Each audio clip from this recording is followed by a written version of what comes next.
I really do appreciate it. So, part of my motivation here was just that I was living vicariously through your Twitter feeds while you guys went to the Symbolic World Summit. I want to call it the conference, and that's wrong. I need to not call it that. And so, man, just selfishly, I want to hear how things went from you guys. And I don't know if you've had time to like digest it all, but I figured it's been a week, right? So maybe it's a good time to, I don't know, kind of verbally process a little bit. What do you guys think? Oh, it sounds good. Yeah. Awesome. So I was debating going to this. I'm not that far away, but ultimately I didn't pull the trigger and I didn't go. And it was Martin Shaw being there that was one of the things that almost pushed me over the edge. So I'd like to hear kind of from you guys, like what was your, so when they announced the Symbolic World Summit, what was sort of the process that you went through? You thought, immediately, are you just going? You just know you're going? Or maybe I do, maybe I don't. Go for it, Justin. Well, I mean, for me, it had to be last minute just because the nature of freelance work in the film business, Right. you just never know when you're going to have a window of time. And so typically, like on the shorter jobs, they book up within 2 weeks of the shoot date, you know. So I had bought a ticket early on. I figured, and I do this occasionally, like sometimes you're like, well, you know, if I can't make it, it means I'm working, so I can afford to absorb the cost, but I'm just going to go ahead and get a ticket and then see if I can make it, you know. And then when it got right before where I'm like, okay, I have to buy a plane ticket right now, otherwise I won't be able to go. I looked at my schedule and I was like, I can fit it in between. Like I can bear it. Like if I fly on Thursday and I fly back on Saturday night, I can make it, you know. Nice. So that's what I did, and I'm glad I did. It was worth it. Yeah, for me, it's weird. I don't want to sound pious. It felt like a spiritual journey for me. A pilgrimage. It did. Nice. And so I'm getting involved in YouTube, and I'm meeting you guys, and I just had this moment. I was sitting at work, and I'd seen it announced or something. I was just like, I think I need to go to this. And then we lost Christian. So Yeah. now that we got that out of the way, Justin and I can talk. He'll be back. Okay, so here's one of the cool things about StreamYard is I kind of there you go. You're back. You're back. Yeah, sorry. Was it Justin, was it when you, no, sorry. Christian, I think it was when you and I were talking, my power went out. Do you remember that? Oh yeah, it did. But because you were still in StreamYard, I was able to rejoin the stream and we didn't lose anything. I mean, it just had like me frozen for a little while, but okay, Yeah, cool. it is cool. You're back. I was just saying that it feels I texted my wife and I was like, I think I need to go to this thing, and that was before I knew anybody was going. I didn't know anybody other than the platform that was going, and then I pulled the trigger on it, and then I see Grim's doing this grift to get there, and Justin and I start talking, and he's going, and then I talked to Jordan Hall, and he was like, yeah, I'm going. And I was just like, oh man, this started to elevate, like the personal aspect of it happened really fast for me. And as opposed to, this is just going to be an opportunity for me to get up close and personal with people that I've watched on the internet for a long time. And so that was kind of for me. So was that like initially when they announced the Symbolic World Summit? Was that was pretty quick for you? You just knew, you felt like it was the thing to do?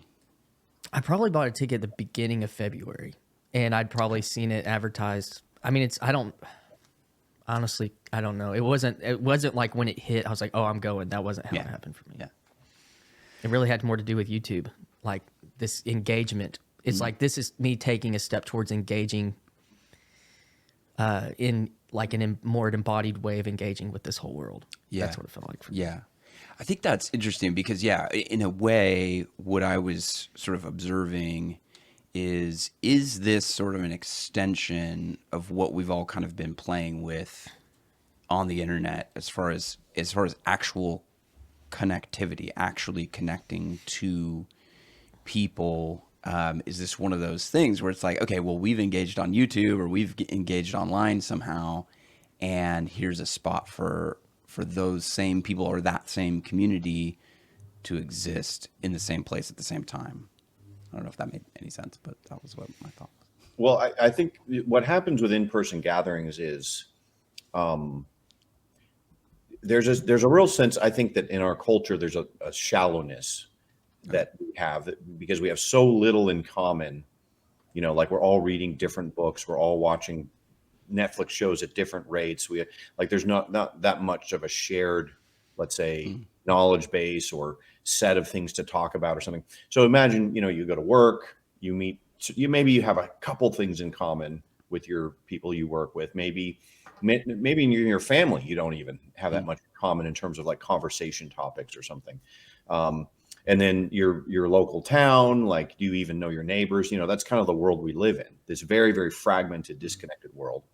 And so there's this thing going on, which I think is very healthy, which is people using the technology to have deeper conversations, to have more things. And it's kind of like the phenomenon of some kind of a shared story, a shared narrative, and you have your kind of like curators of it, someone like a Paul Vanderklay, who's kind of like bringing people together. That's like his main mission, is putting people in contact with each other, so that when you do have an in-person meetup, even though it seems like the same level of FaceTime that you may have had with your coworker, you're going to have a lot more depth to talk about. It's going to be easier to collaborate on things.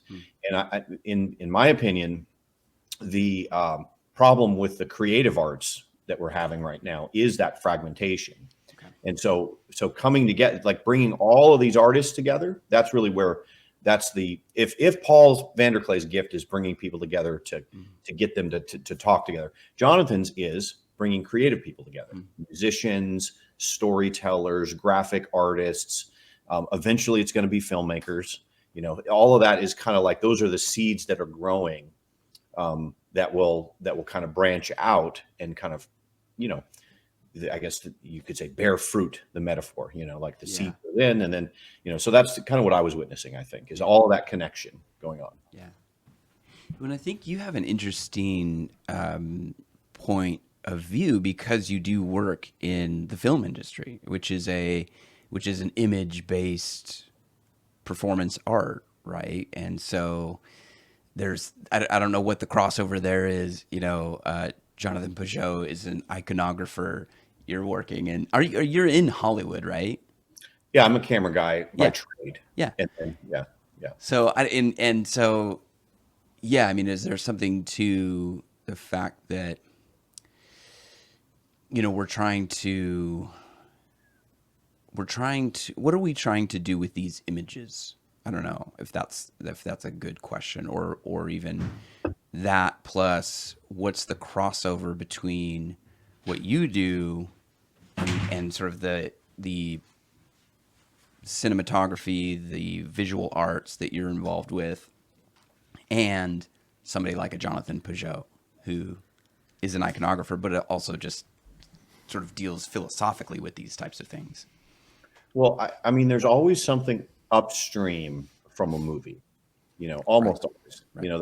I mean, there is still your auteur, your occasional auteur out there, which is someone who writes and directs and makes a movie. But if you think about it, most of the movies were either comic books at one point, or novels, or some other story that is now. So there's a real sense that the film business, at least the Hollywood side of it, not so much the European side, but the Hollywood side, is taking existing audiences. They don't really want to invest all that money, take that risk, unless it already has. They're like, well, we already know that people read this book. We already know that there's an audience for it, And so what I've been learning over, for various reasons, is that really, if you want to make a movie, let's say, for whatever reason, let's say you want to affect the world, you want to get your message out, you want to, you think, well, these are the priests and prophets of our world are the movie makers, let's say. Right. Let's say that was your view, and you're like, well, I want to get in on that. I want to, affect people. And so it's like, okay, but you have to start upstream from that.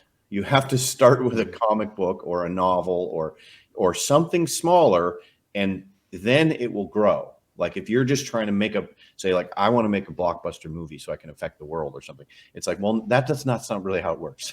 It starts. And so this is what I'm seeing. Like I'm seeing the seed beds of that, and kind of like looking at what the essence of a story is, what the essence of the wisdom that is found within, let's say, fairy tales or mythological tales or the biblical corpus, all of this stuff that then will finally grow into something. I mean, if you look, for example, at the Lord of the Rings movie, and you think all the way back to that pub outside of Oxford where we're all sitting and smoking pipes and talking, that's where it started, right? Yeah. That's how it works. I just had a conversation with a guy. I used that exact example an hour ago, how you better believe it used to only happen in the universities, was kind of what and this is the digital nature of the fact that say we're in a pub right now, like where C.S. Lewis and Tolkien and Dorothy Sayers could go to a pub. They're thinking, they're processing, they're lecturing, and then they're telling each other those things, and there's this synthesis of ideas, and then it goes back out, and then it's feeding into their stories and all that kind of stuff.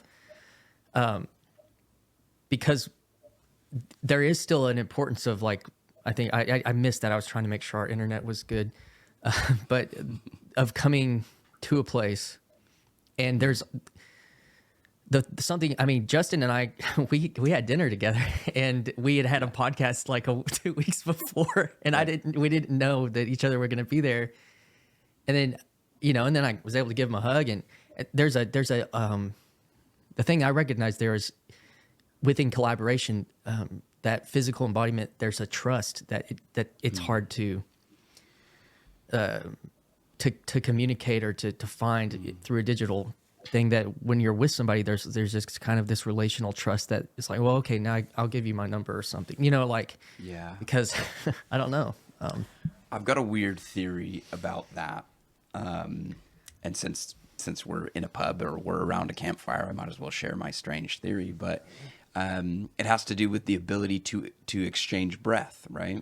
So Kale pointed this out, right? You can trust something because you can see it breathing, right? It's real, it's in front of you. And a person, you're exchanging breath, you're exchanging words, you know that there's a living spirit inside that person. When it's just a screen, you can see the person, you can hear the person, but you're not exchanging that breath. And so there's a little bit of is what I'm seeing real, kind of in the back of your mind, that to go even sort of stranger into that is the Spirit of God the way past that, right? Is it that I'm not trusting you, Christian. I'm trusting that the Spirit of God is in me and the Spirit of God is in you, and I'm going to follow the Spirit of God.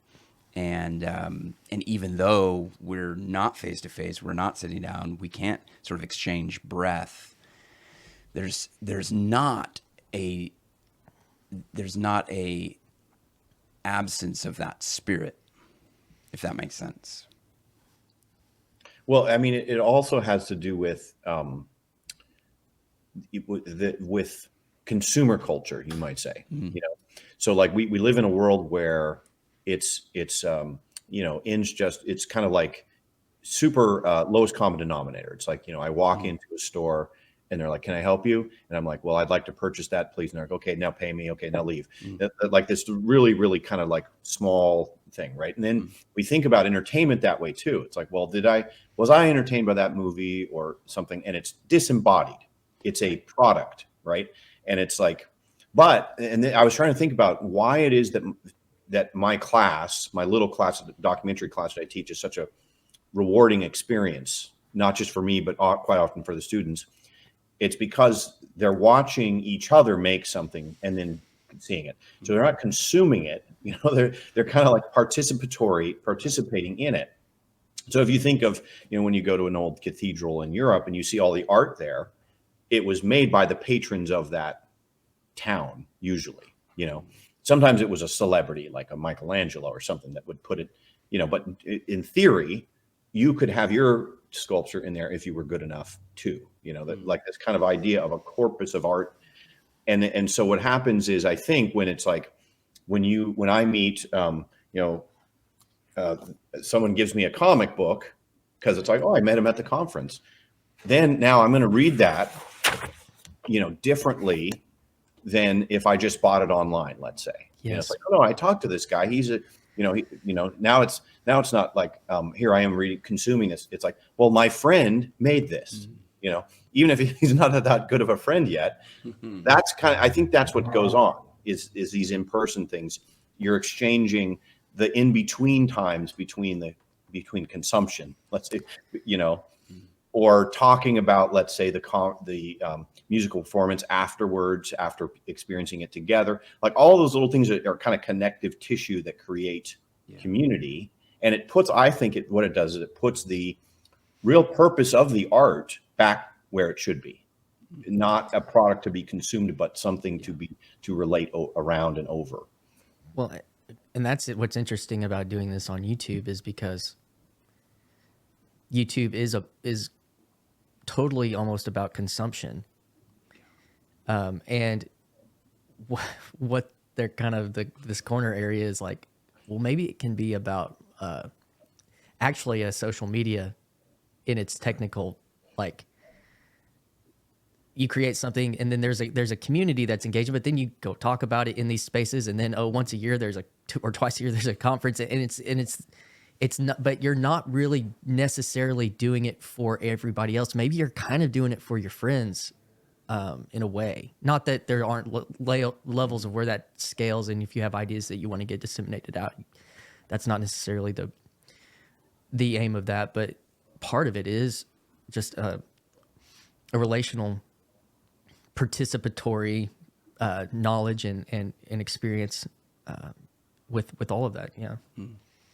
Well, is it kind of both? It's like you can engage in digital media, you can be a content creator and you can participate that way.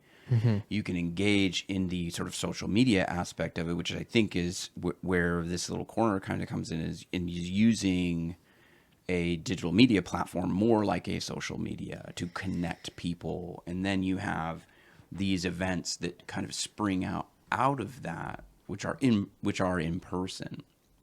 And so, and I think what I'm hearing maybe from both of you is that upon entering the Symbolic World Summit, it was almost like you had already advanced a relationship in some way, so that when you met in person, there was already a level of connectivity that you didn't have to be like, oh, I'm meeting this person for the first time. I don't know them. I've never seen them talk, or I've never heard their ideas. It's like, no, we've actually kind of met together already, and now we're putting flesh on that relationship in a way. Yeah. Yeah, it is funny. It's like, I don't know, like if you would have went, you'd have had the same experience where someone just walks up to you, knows your name, and just jumps right in. Right. There. Hey, Justin. So, do you think that the rags to riches thing is better for children than? I'm like, whoa, what? Who are you? Like, and they're, oh, sorry, yeah, I watched your videos. So then, and it's like, just basically jumped right into a conversation. No small talk, And Yeah. It's funny because you would have thought, I mean, because an author may have had a similar experience, like, oh, I read your book, and they would jump into maybe a conversation about something an author had written, but oftentimes you don't know, like, you don't always know what an author looks like. So you don't necessarily just, unless you're going to some sort of like authors convention and there they are signing their book or something like that. But here it's like, I've seen you, so I feel like there's less of a barrier to approach you. I feel like in a way, isn't it like, I know, oh, there's Justin. I know Justin, and I come full head of steam towards you with all of my pre-knowledge of who you are through your videos. And then you look at me like, I've never seen you before. I don't know you. And it's like, oh, right.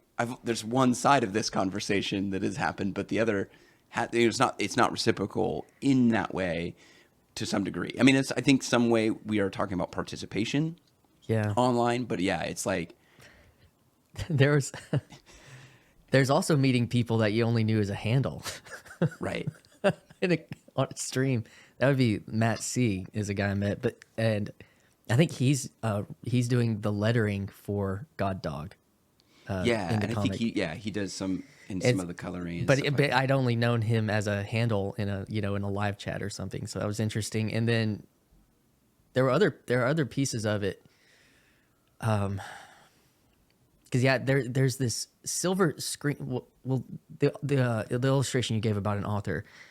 Think about in the past, for an author to get published and then for that to be disseminated into the bookstores and then that to be sold and then you to read that in your living room. I mean, that's the space in between that analog process where YouTube has a publishing house and the space in between getting that content. And also, I mean, we could have a conversation about that, how good the algorithm is for YouTube, but in connecting and finding and helping people find each other, I think that's a piece that is really interesting about it. But yeah, that barrier to entry or to connection is really low. And I had a conversation with Teo, who is in some streams on this space, and he's like, "You're going to be surprised, Christian, because there's going to be people that already know you." And I was like, I had just had that thought, and then it did happen that way. And but the personal relationship stuff is, then some people saw me, and then they saw some of the stuff on Twitter, and then they reached out to me. I got an email yesterday from a guy who's evangelical Protestant guy, and he's like trying to process this from that angle, and he did, he felt like it was a real Orthodox space, and he's looking for people to try to have that conversation within it. But because I had information out there that people then could, it's so powerful. I did not. There's so much power here that I was pretty unaware of with that. Power of helping people sort through There's all sorts of power. power. Okay. Yeah. Well, I mean, I was thinking, you're connecting with people. There's people that are also trying to sort of sort through similar things, and you're sort of meeting along the road. Well, Martin Shaw has a pretty good diagnosis of our time, wherein he says that you should be famous for 5 miles. Okay. And which is very, very interesting to think of in the context of the digital world. Now, the idea is okay, right there. Yeah. That was one of the things he said, in his first talk. So be famous for 5 miles means like you should be known for whatever it is that you give value to the world. Let's say if you're like him, you're a storyteller, not to be world famous necessarily, because there's something different than being like respected and being famous. Because once you're famous, then you're being projected upon. You're it's mostly projection, not real engagement.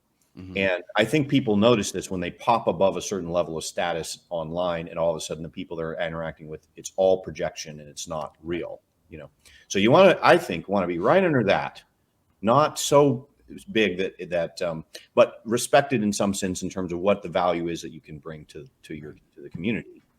And so famous for 5 miles in our world might mean just showing that you have something to say.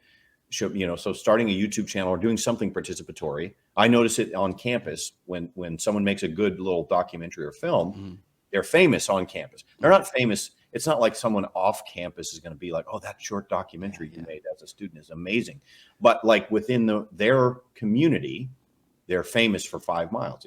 And so this is the point Martin Shaw said, that when there's no avenue to become famous for 5 miles, that's when people start to go into destructive behavior of like wanting to be an internet celebrity, like kids want to be an Instagram influencer, right? Because there's no pathway towards gaining the respect when you put work into something and you want to get a little bit of respect back or appreciation or whatever it is for the time and effort that you put in. Then you're going to say, well, I can get the dopamine by what's the name that the young kids use? Thirst trap.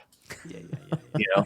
I can put a thirst trap out there, and then I can get all that. But the dopaminergic system is there for a reason. It's not like it's just maladaptive when we're addicted to the dopamine.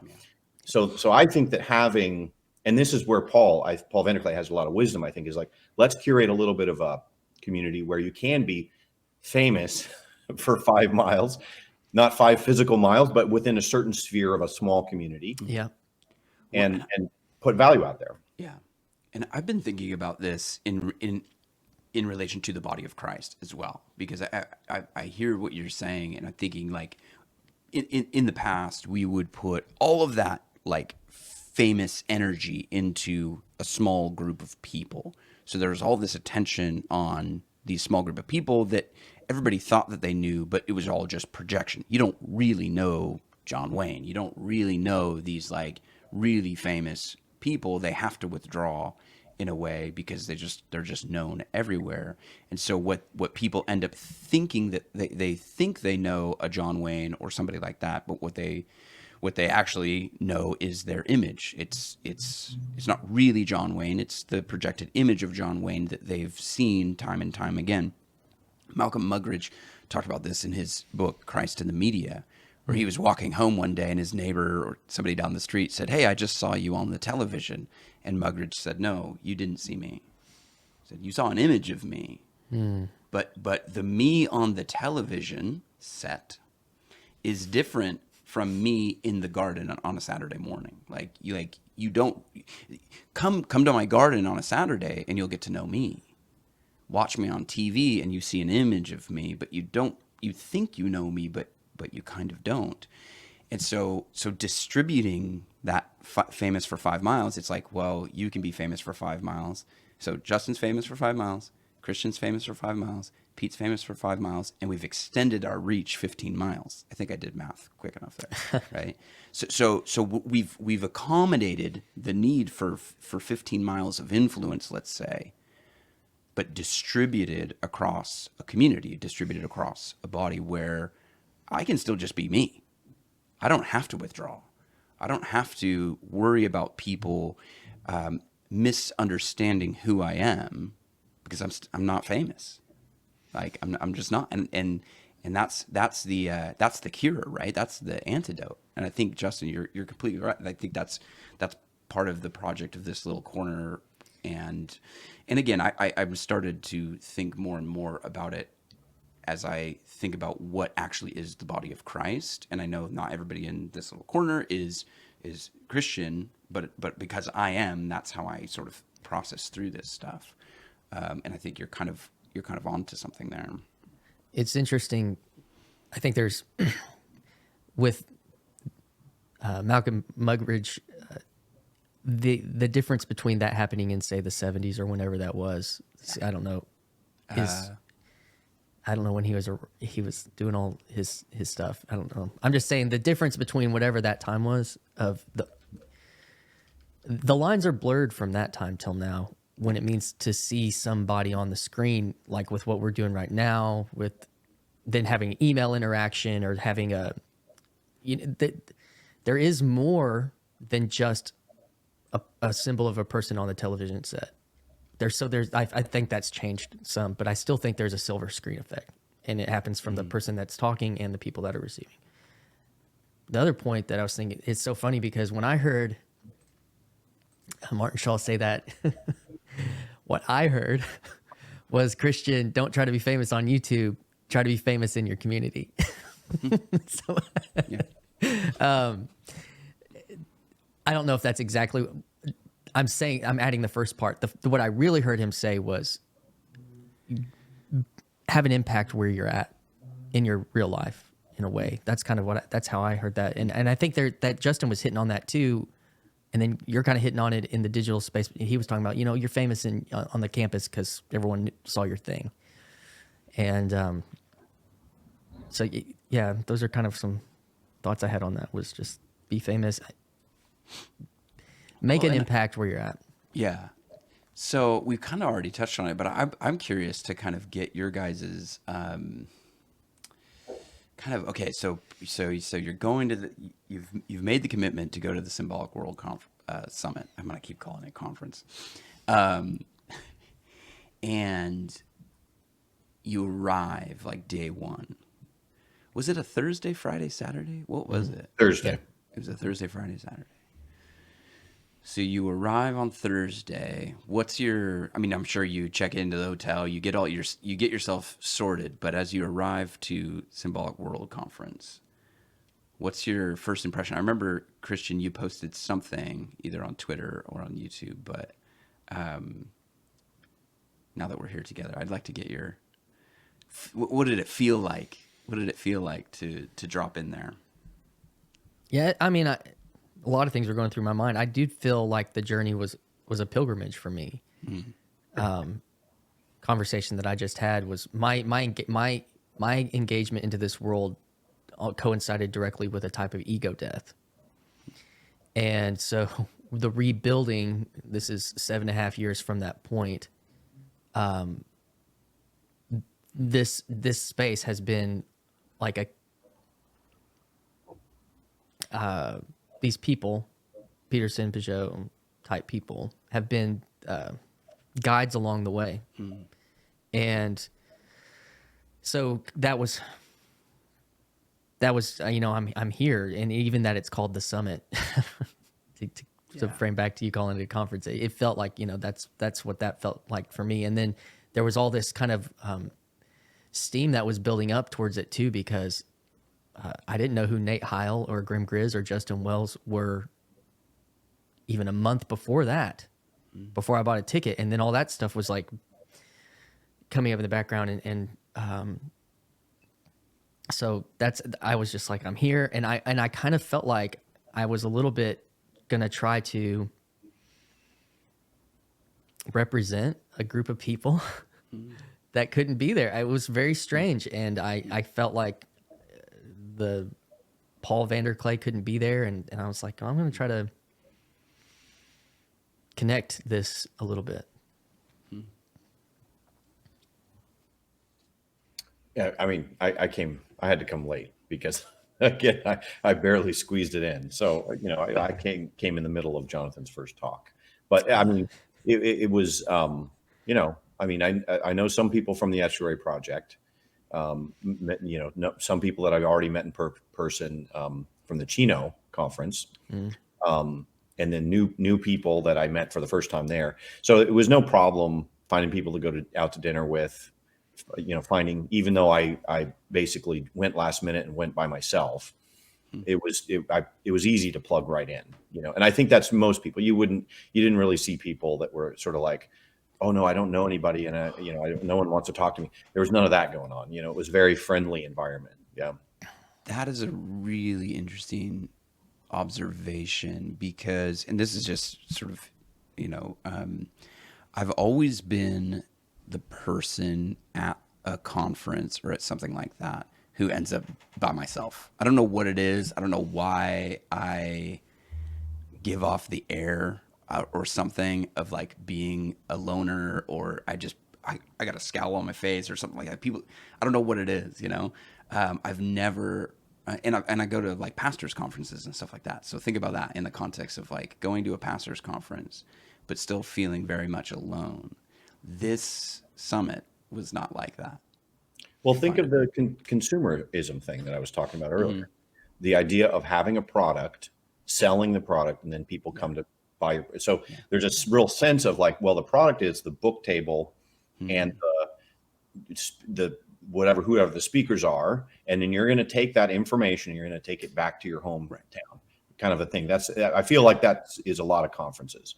And also when I go to academic conferences, it's the same thing. It's like, well, I'm here to present my paper because I'm trying to get published and do some, whatever it is. Whereas here it's very participatory because of that curated online space where everyone's kind of participating. So the book table isn't really, it's not like we're here to sell books. Like if you go to the conference for American Society of Religion, I think it's called AAR conference, there is a massive book, like it's like a book fair, and it's just like tables and tables of books and publishers, and it's real networky sort of thing. It's like, here, I'm going to sell you my book and you whatever, like that. That's going on. Whereas this is not like that. It feels more like an invitation to participate in some way in a communal activity. John, you may have missed this. Jonathan said that at the very beginning of his first. It was either at the beginning or the end. He's like, he was doing it for himself, but he was also doing it for the people that were coming. Is I want this to be about connecting people that are artists or that are creative people or thought people. He made that statement. I think the interesting thing, but they didn't. The structure that they built, that they did some intention because you could have lunch there. They brought in food trucks that were right outside the conference center. You could immediately leave and go sit down, and there were platform people hanging out in those spaces too. And then the other part of it though is, but there wasn't like a hugely intentional effort to force that on people. Whereas I've heard the conversation I had with Paul Vanderklay about that was having built-in community structures as a part of like estuary protocol, kind of as part of a conferencing. But Pete, I guarantee you, if you had gone, that would not have been your experience, because we would have. We would be having dinner. Yeah, you would. Yeah, and it would have been more than that. I mean, because that happened. Because if you had seen other people, you could, you had been on, even if just sharing a stream once or twice with somebody is actually pretty powerful. I mean, I don't know if I had shared a stream with Nate Heil, maybe once or twice, but I felt like we kind of knew, like there was a there was a knowingness, and so. Well, also think about it like this, because let's say you and Nate Heil haven't shared a whole lot of the same time together on like a live stream, but Nate's listened to your videos, you've listened to his videos. Maybe. And so in a way there is that sort of, it's not just one side of the conversation. Like I was talking about with Justin's experience, there's two sides. Like, I'm sure he's listened to your stuff. Sure and that's the weird thing about time with podcasts, that with your found time, like engaging with a person that whenever you can. It's weird. So my one appearance at the Symbolic World Summit actually, I think, happened through you, Christian. Oh. I had shared with you guys because I knew both of you guys were going. So I said, hey, can somebody please give this to Martin Shaw? Okay. Because I was reading his book, and I was reading Smoke Hole. And it's funny because I was just on a walk. I've got a friend who has 90 acres, and he's got several miles of trail, and there's these streams. And it was a beautiful day.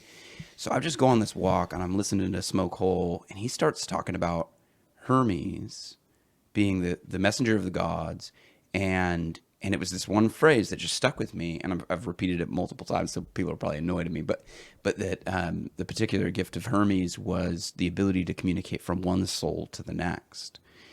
And it just struck something in me that was like, wait, hold on.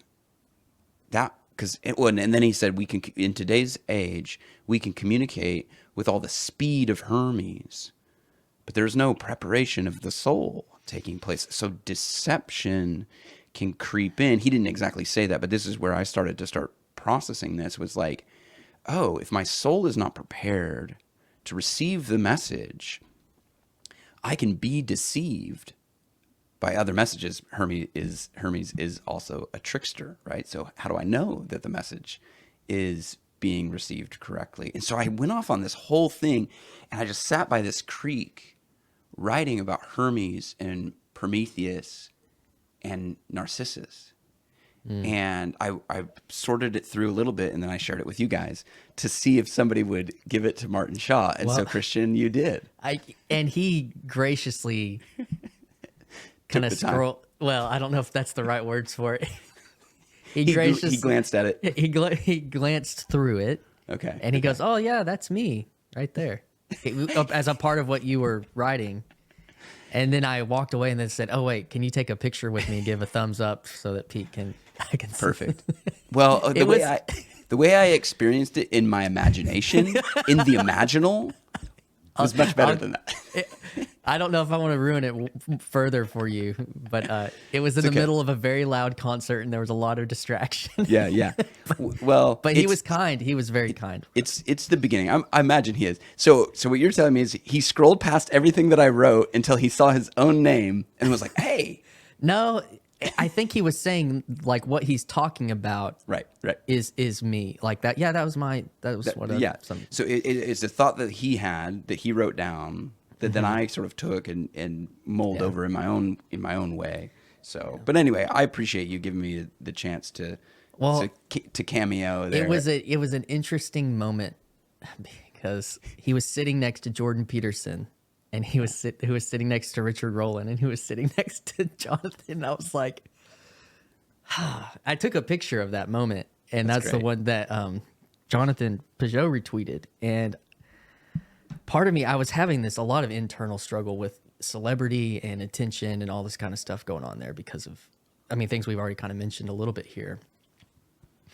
But that moment in particular was one of those, because that's when I introduced myself to Jordan Peterson and asked him why I was blocked on Twitter from him. But that moment was, I was like, well, I'm here. I paid a lot of money to come here, and this is an opportunity. And Pete's kind of my friend, and he asked me to do this, and I was like, why the hell not? I don't know. Yeah, I was just like, why? I'm getting older, and it's like this is an opportunity here, and I don't want to try to be over annoying or which I probably was that too, but I just kind of went for it. And the other part of that story was that Jordan Peterson had security there with him the whole time, and so I was assessing this situation. I saw the platform people there. It's like, this is an opportunity. It was the first night, so a lot of people weren't bugging them because there's these barriers that people have to kind of like overcome before they approach something. And for me, that's pretty low, to be honest. And I was like, well, I found these guys, and I thought, I saw the security guard there, and I said, well, I'm just going to ask him, hey, if I ask if I can shake Jordan Peterson's hand, are you going to jump me? And he goes, well, I think we're about to leave. So if we get up, you can go talk to him. So I was like, okay. So I just stood back, and then a minute later, he turned and looked at me. He said, actually, now's probably a pretty good time. So that's when I went up there and tapped him and said, hey, thank you for your courage through these years. And, and one other question, I don't know. I'm blocked by you on Twitter. I don't know why. What did he say?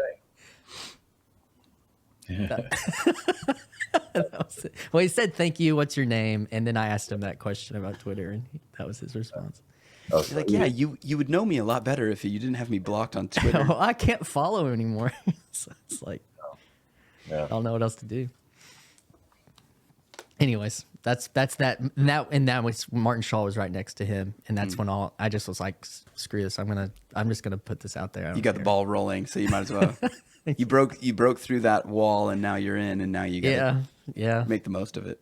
Yeah.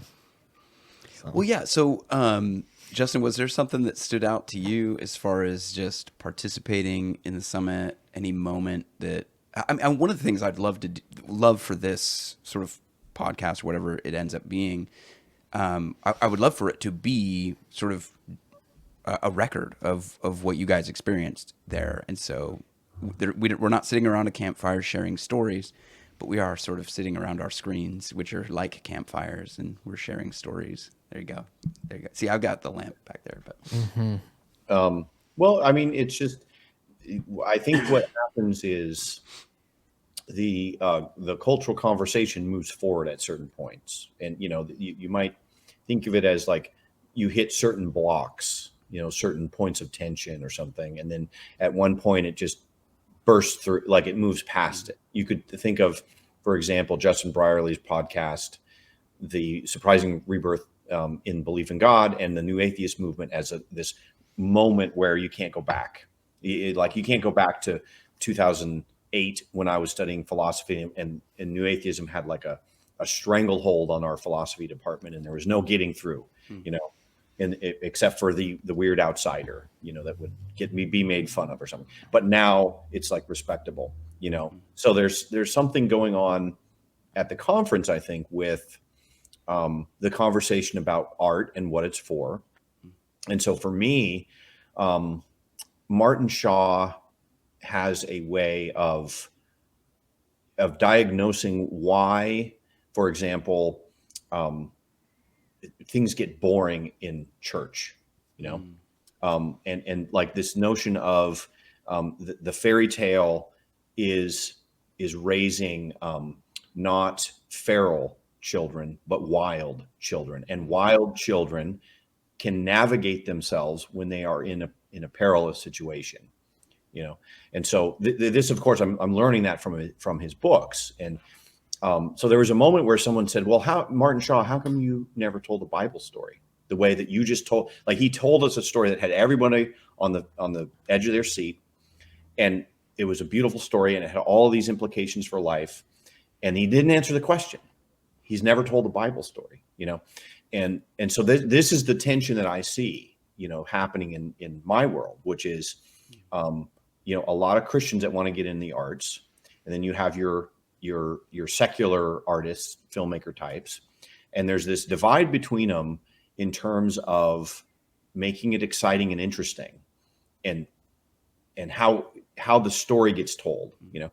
And so I think, I'm not sure, and so if this is going to go into the future, and in a couple of years we look back on this conversation, maybe I'll have the answer.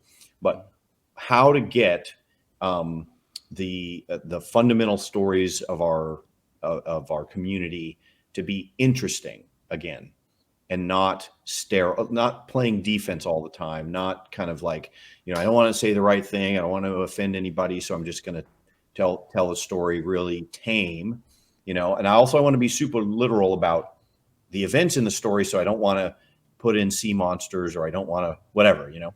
So I think there's something going on. That's what's going on right now in terms of the narrative truth and the literal truth being in tension a little bit. And this is what Jonathan and Martin Shaw and the Lord of Spirits guys like Father Stephen DeYoung, that's what they're working on. The tension between the literal and the narrative truth, those two kinds of truths. Yes. The way that I experienced that through his story was he told this story, I think it helped me out, Justin, 10,000 Secrets, or the dress. Do you remember what the name of it was? 10,000 Secrets Woven into the Dress. Okay.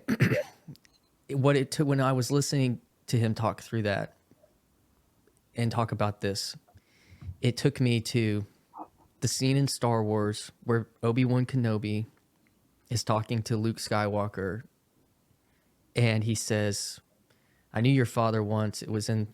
We fought together in the Clone Wars. And he, you know, gives him a lightsaber, and he says, these were, you know, before blasters. It was a more elegant time. And, you know, and he talked about something about the Imperial Senate. And like all the prequels were about that scene. And then even there's a scene where Mon Mothma, I think is her name, she says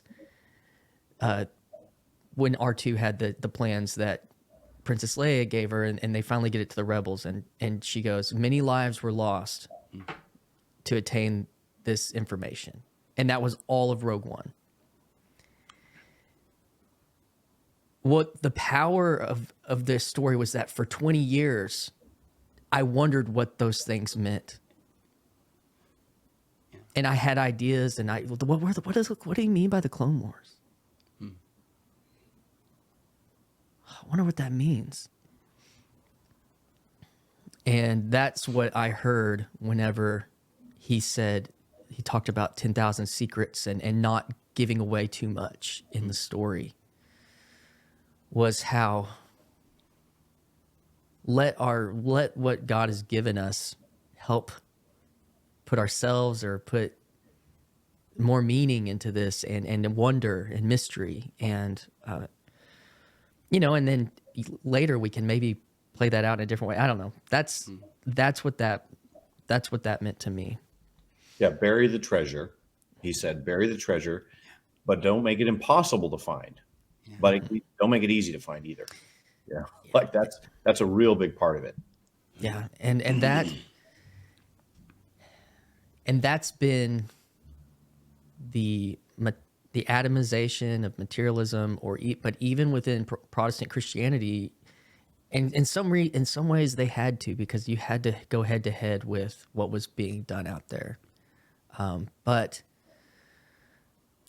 that also reduced Christianity to facts and to contend with the fact checkers. And so, like, Well, it seems like certainly in sort of modern evangelical Christianity, there was this sort of attempt to contend with sort of where culture was going. It seems like maybe in other parts of the church, and I'm thinking specifically about the Orthodox Church, depending on which one, there seems to be, at least to some degree, more more of a preservation of mystery and not so much an attempt to uncover the treasure, so to speak.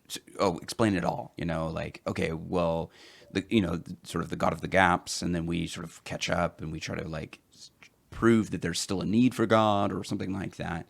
And I'm just like, I think none of us are Orthodox. I'm assuming, Justin, I don't actually know what church you go to. Justin's like, not yet. No, I'm so Protestant. Yeah, so we're part of the Protestant wing, I guess. I don't know, corner of the corner, maybe. And I guess one question that I had for you guys, which I was sort of picking up watching from afar, was that sense that the four walls of the church have sort of disappeared to some degree. Christian, I know in one of your videos you were talking about sort of the eating away of the walls, and that was one thing that I saw was I'm getting a much better picture of what the body of Christ actually is, and in a digital space we can see that, whereas in physical space I attend one church. I just go to one church every Sunday. It's my local community, and I love those people dearly, and there's a reason I continue to attend that one church. But the unfortunate side effect, I guess, maybe of that is I assume this is where the church is. It's like, well, no, this is where a part of the church is, but I just don't see the other parts of the church. Maybe I see them as I drive by. I see the other church signs on the side of the road. There's even a church before my church where there's a guy standing out with like a yellow vest, like waving people into the church, trying to get people to come into the parking lot. And I wave back and I pass by him every Sunday on the way to my congregation, on the way to my church community. So there are churches that I sort of pass by, but I don't really see them or interact with them.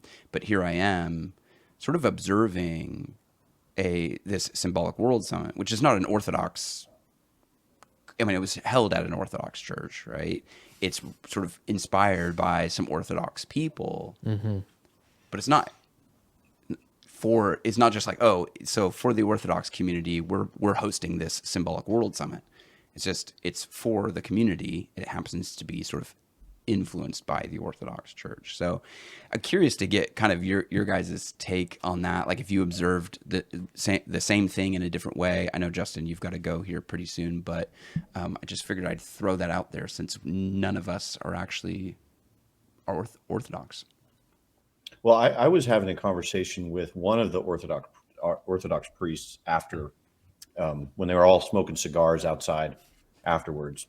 And he was saying that, there's a real sense of I don't know if you guys have read How the Irish Saved Civilization. Yeah. Like there's this idea that there's certain times in human history when certain knowledge or wisdom is about to be lost. And then one community saves it, kind of like a little arc, going across. And that there's a very long view of history of how things get preserved and saved, and knowledge and wisdom is passed down.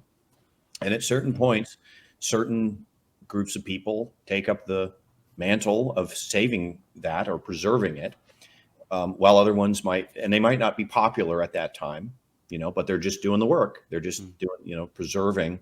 So he was talking about how he sees kind of like the Orthodox Church as preserving something pre-Enlightenment, some pre-Enlightenment wisdom, and able to kind of keep that pre-enlightened wisdom pure because they didn't go through it. They didn't go through the Enlightenment. They were kind of like off into the East. And there's I think that happens quite often, not just in this case, and not just with the Irish, but I think like in a lot of cases, sometimes that's the certain mission or calling that a certain group might have, and that's to preserve something over time. And those of us that are kind of like riding the current trends might be unaware of it.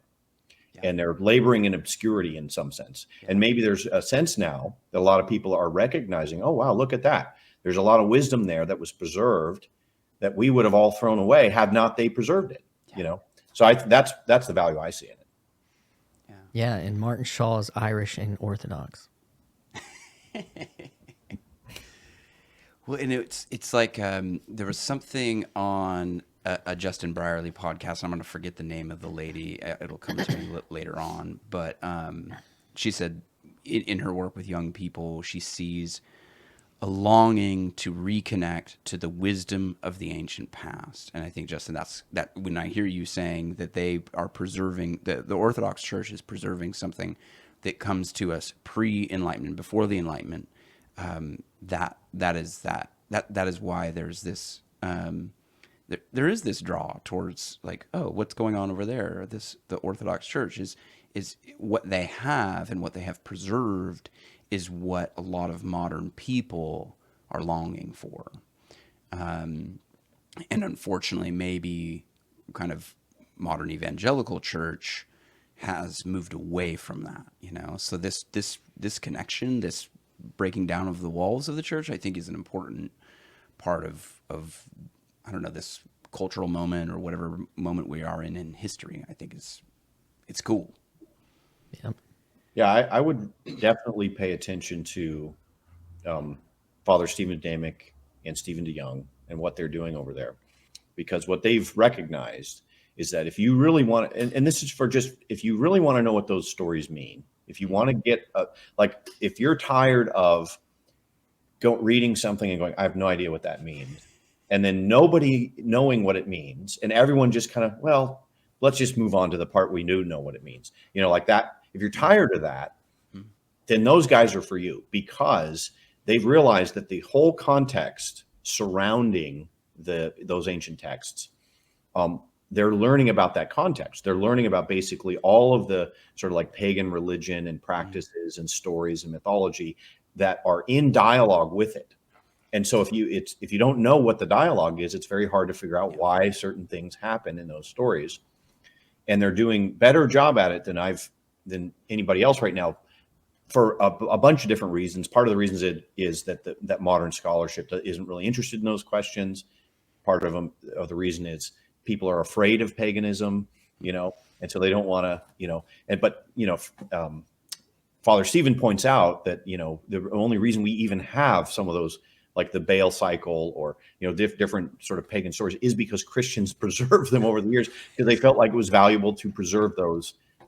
Whatever you need to know from those stories, they wanted to preserve. So I think that there's a lot of opening up of, kind of like excitement, wonder, wisdom that you have to earn and look for, the treasure that's buried in the field that you have to kind of dig for. That's what I saw. Yeah, and that the other the Richard Rowland, which I didn't go to any of his, I wanted to. About universal history, and it is kind of this a rejection of, I don't know if the rejection is the right word, but a lack of being scared of non-canonical scripture or Christian traditional text, like from Ethiopia, or that the director's cut. Yeah, like that. Yeah, he was just on. Who's the guy that did the superhero one? He was just on Rogan. Anyways, yeah, extended cut. Yeah. So that, to me, it brought out a whole aspect of this whole, even the Logos idea, but that there's a history and tradition in the Jubilees about and I have to get this on the digital cut of the conference, but and you may have gone to it, just no, you were in DeGride's Yeah. yeah, No, with me. So but I know what you're talking about. I heard. yeah, I've so, heard. so that the Tower of Babel and Abraham was given Hebrew as the first. He was able to relearn Hebrew as the original language of God or something like that. And it's just, and that, of course, that's not like a story told in our Bible, but even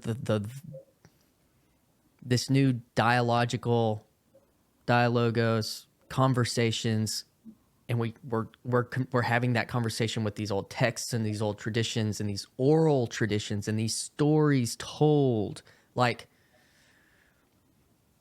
that are breathing life into something that was barely hanging on. And I do want to give, and I mentioned this earlier, the respect due to people like Reasonable Faith and the people that have done the apologetic work in the Protestant world in the last 15 years. That was brutal. Yeah. and it did help me sometimes. So, in a certain way, but it's only part of the knowing, I guess. And it helped hold on to some of that. So I don't know. Thoughts? All right, you guys, I'm going to have to jump off Yeah, man. for another meeting. Thanks for everything. Yeah. Please Thanks for continue carving on. out the I time. want you guys to wrap up the conversation. But again, thanks for organizing these things. I always have a lot of fun. And Yeah, man. Thank you. Thank you for being here. Yeah, Yeah. thanks, Justin. Appreciate your story. we'll do it again. We'll do it again Yeah. sometime. All right. Bye. Yeah, Man, well, okay, so you were touching on something, and yeah, we can kind of wrap it up here pretty soon. But there was a part of the Symbolic World Summit that I thought you highlighted on your Twitter feed that I would not have seen, and that was the sort of the presence of, I don't know. I don't want to call them like Christian YouTubers. That feels bad because like you were saying, like you want to give credit where credit's due. There's a lot of work that has been done in the area of Christian YouTube, in the area of apologetics, in the area of kind of even the dialogue. I think that apologetics and the work that maybe I don't know, a lot in the Protestant Christian church have engaged with has fallen into the realm of argument more than it has the realm of dialogue. And I think that's maybe unfortunate, and yet they're still doing the work. They're still trying to answer the questions. They're still trying to carry on a dialogue in some form. I guess argument is maybe technically a type of dialogue. I don't know. The hive mind will let us know if it's technically a part of dialogue, but the guy, he's actually knows Paul Vanderklay. He was part of the. Oh man, I'm blanking on names so hard right now. They wrote a book called something Theories, Critical Theory. They were poking fun at James Lindsay and Helen Pluckrose and who's the other guy? I don't know. He was on Trigonometry a few weeks ago, and he said, he gave a lot of credit to Christian apologetics. He's like, these are the only people in arguments that actually understand the arguments that they're fighting against or arguing with or something. And he's an atheist. And he did his project with Paul at the ARC conference where he does street epistemology, where you stand on a scale of like, do I believe this or do I don't believe this? Okay. And some hot topic. Yeah. But to that point, and I'll also say that one of the things, even if the arguments maybe at times were better, that so many times in those kind of early YouTube apologetic conversations, the amount of ad hominem that would come at Christians was always the part that was so. You either loved that, or it hurt, or it was sad, and I was like, I don't care if maybe even if you're right, I don't want to be that. So that's a part of that, and then the Christian YouTube thing. Well, the guys, John from What Do You Meme, and Ruslan from Ruslan KD, they were there, and it didn't surprise me because Ruslan, like a week before Symbolic, was dropping his conversations with Jonathan Peugeot that he just had, and that he had been invited to go to ARC conference. Right. And so even though whatever the culture war, in a sense, that they were engaging in, I think they are recognizing that there's something else here, and there's another piece to this story to be a part of and learn from. And that's kind of what I saw. It would be really interesting to get their take, because I actually noticed that they were part of a apologetics conference that was going on in Florida I think at the same time. So if you know Chip They Bennett, were only there for the last session. I think because they might have been at this apologetic. Okay, So it's, I didn't know. Let's see, so Chip Bennett is a pastor down there, and he is, I wonder if they release these on live streams. Yeah, Apologetic Con 2024. John, I don't know if Ruslan was there, but the guy from Inspiring Philosophy, Michael, was there, and Chip actually had them on his show podcast a long time ago, and the only reason I know Chip is actually he is connected with an old professor of mine from Knox, and so I wonder if maybe just being in Florida at that time, they were able to pop over. But again, you're sort of getting their perspective was probably an interesting one in the sense that they're coming from this apologetics conference to the Symbolic World Summit. And I wonder if they're seeing sort of both sides of this, because I wouldn't say that you need to abandon one for the other. I think that what I'm seeing from this little corner and Jonathan Peugeot and the Symbolic World Summit is that sense of connectivity and maybe even the body of the church. Whereas these apologetics guys, and even what do you mean? I mean, they're just pointing out things that are going on in culture that need to have answers, and Christ is the answer. Like the Bible has those answers. And the only reason, going back to something Justin said earlier, the only reason we've sort of abandoned that is that it seems like it's boring, or people are missing it. Like they don't have the context for the story. And so I asked John, I said, what do you feel like the propositional stuff is kind of, I asked them both about, just briefly, I told Ruslan what it signaled to me when he had Ruslan on. It was like a bat signal to me. I mean, when he had Jonathan on, and with John from What Do You Meme, I said, are you seeing that this is changing? Like the propositional arguments are not as, I don't remember how I phrased it, but what his response to me was, yeah, I'm focusing more on culture now. Yeah. Which is kind of goes back to that Ben Shapiro, Jordan Peterson conversation Paul highlighted a piece of it a while back, which was the idea of campfire conversations need to happen, these 30,000 foot conversations, and which is kind of what apologetics are.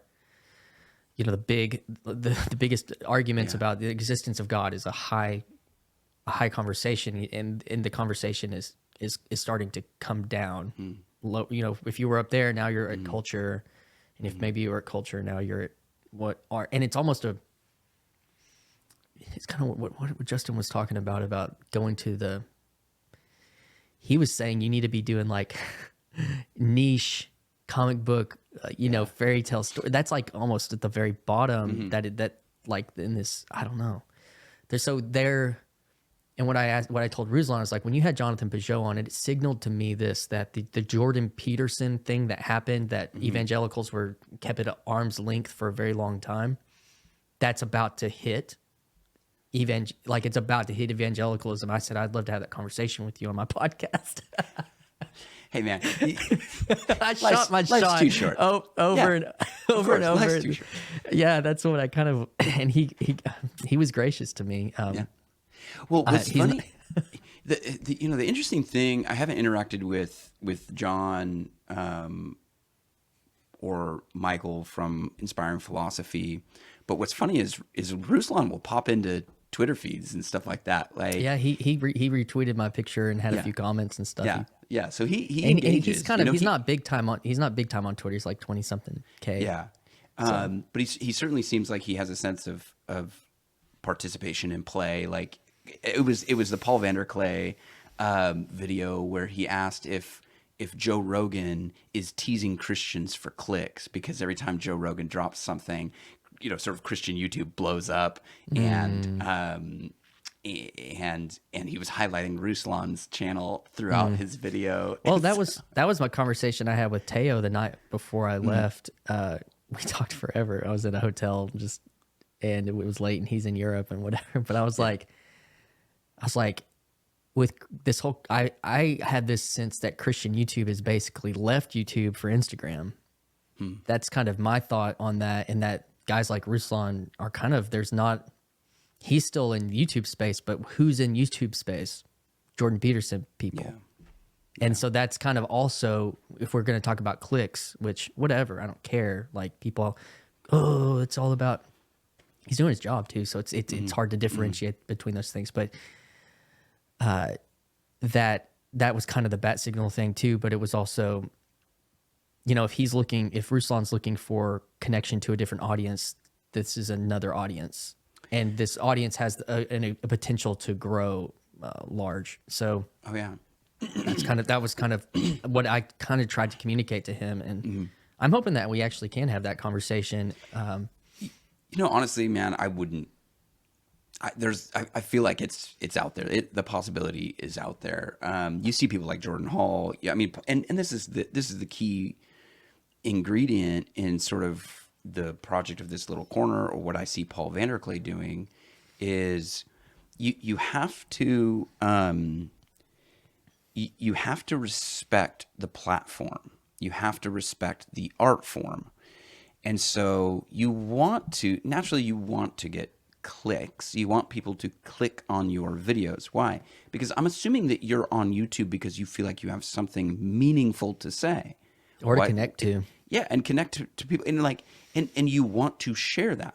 So certainly, do you need to go all out and hire somebody to like do your thumbnail art? No, but I click on Paul Vanderklay's videos mostly because I want to see what the rest of the title is. He always does these really long titles, and I don't have time. Like I may not watch the video. I may not have time to watch the video. I'm just interested in where this title is going. So he's got me. He's got my click, right? And that's part of how he's navigating the algorithm.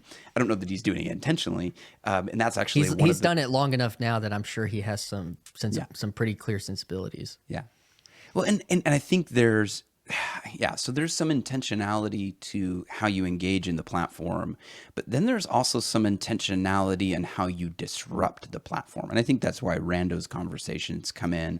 That's why kind of having weird thumbnails might come in, Mid-Journey comes in to supply all the really, interesting thumbnails. But, I don't know. There's both a respect for the platform, then there's hey, I want to shape this tool. I want to shape this platform for my own purpose. So I'm going to sort of disregard the algorithm, or disregard the whatever. And then there's a sense, and this is something Paul pointed out in one of his latest videos, is that the distributive cognition and the kind of like collective we as we share our ideas and thoughts and our consciousness together, like we're doing this almost unintentionally better than any AI could do, so we're going to be sensitive to the things that are most meaningful and important, whereas the algorithm, the AI, is just it's subject to the creator in a way, right? Yeah. And where we're not, we don't have to play the game that way, whereas the algorithm has to play within the that's definitely the content creator versus the social media aspect of the space that tension that I've experienced. I mean, I've dealt with, and I shared this I think in a video, but I've dealt with ambition and Christian platforming and stuff, like I dealt with that pretty hard in a different part of my life. And I'm not saying I don't deal with it now, because I do, but there were relationships that I had that I saw people get used, or I like just for ambition or just for opportunity.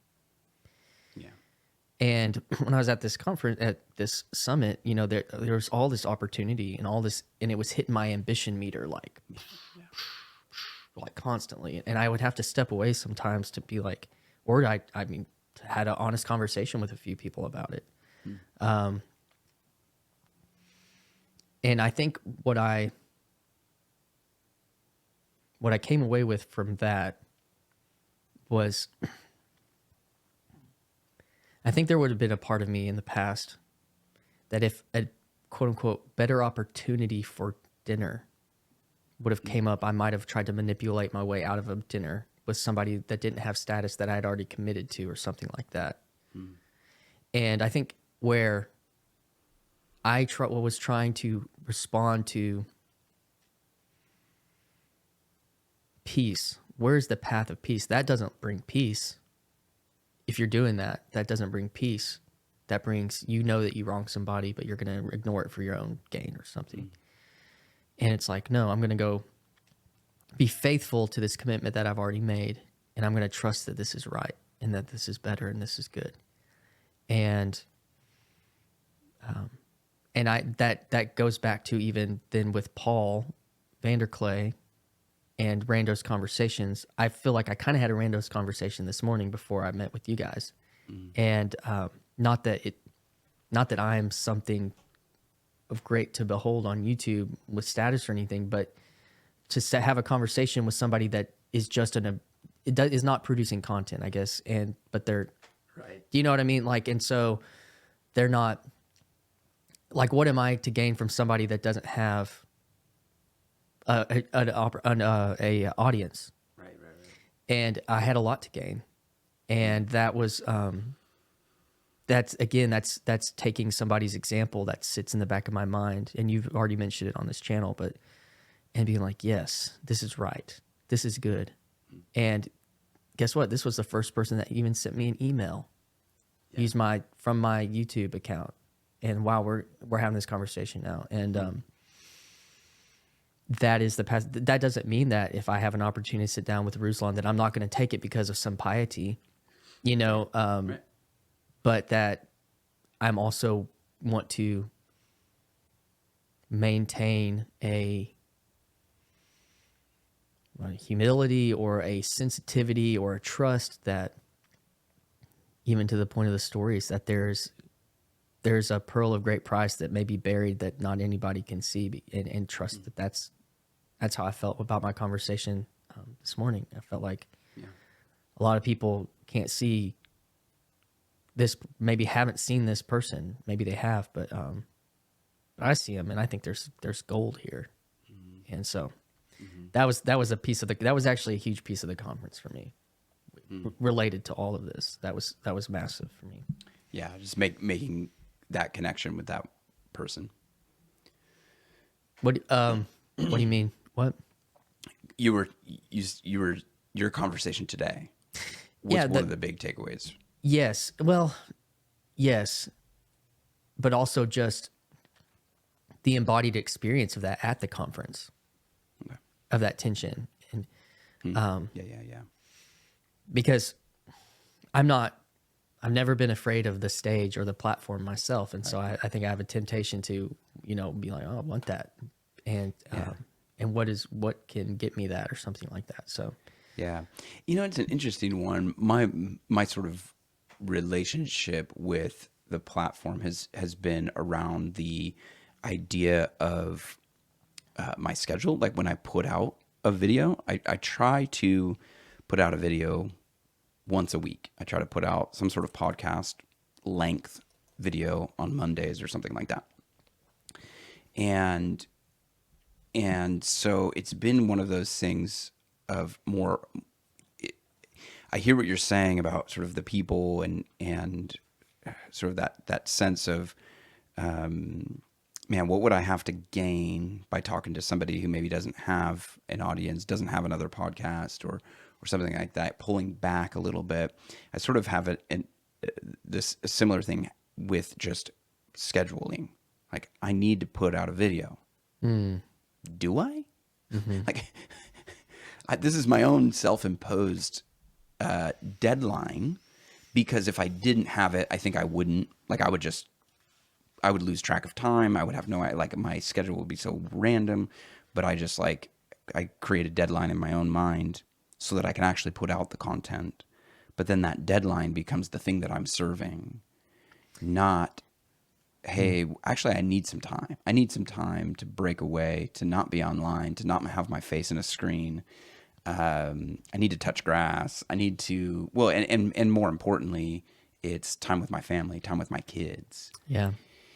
And then, I think about that being in ministry, this is where kind of you and I think connect. I have the same struggle. I'm going to sit down and I'm going to not, let's say, work on whatever is coming up for a sermon or whatever project I'm working on.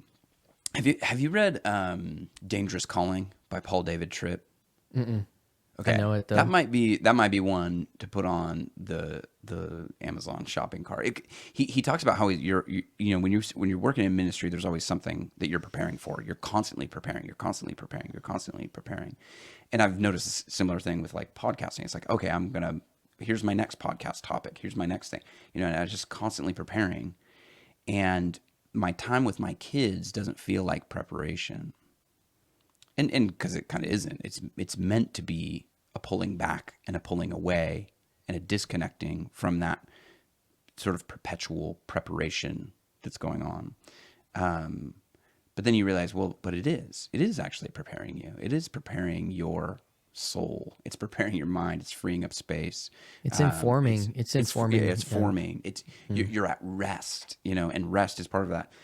And I do think, like, I think about it in the sense of responding to God's calling more than even just like, oh, I have this job where I'm in ministry, or I have this podcast that I do on the side. Both of those things I do because I have a sense of calling into them.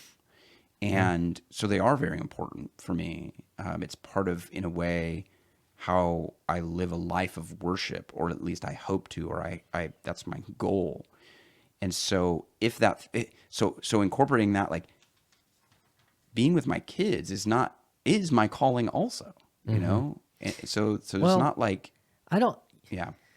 that word calling, that's a loaded, I want to use an expletive word. That's a loaded word.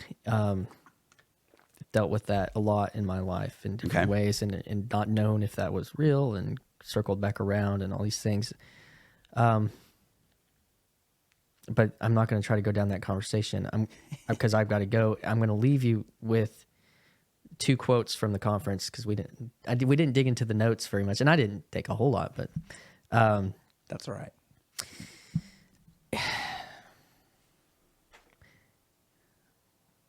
Calling. Jonathan Peugeot, one of the last things, this is the last thing I have written here, and this goes to maybe a word that you could help sub into that sometimes with your podcast, or even with preaching, or is your craft. And he said, express something that's not you in your art craft. And he said, do not despise craftsmanship. And reframing that, what you're doing, some of what you're doing is when you're with what you're doing here on the internet, with Strange Theology, is you're crafting, you're building, you're crafting. Your craft a sermon. That word is used a lot. And then the other part was Neil deGrasse of Dirt Poor Robins, the band that was there. He said this line. It's the only thing I wrote down from his talk. It was at the very end too. Proverbs 25:2. It's the glory of God to conceal a thing. It's the glory of a king to seek it out. And God's hidden something, and I don't know if we're kings or not, but we're on a journey. We're seeking it out through some of this stuff. And I don't know exactly what all that means, but it's one that has set with me from that. But speaking of kids, I'm going to go play some Switch with my son and eat some lunch. And thank you, dude. Thanks for having me and Justin on this. And well, thank you for, thank you for responding to my ask to live vicariously through your guys' experience. So yeah, man, appreciate it. all right, well, since I'm on the end here, I'm going to end this recording. Okay.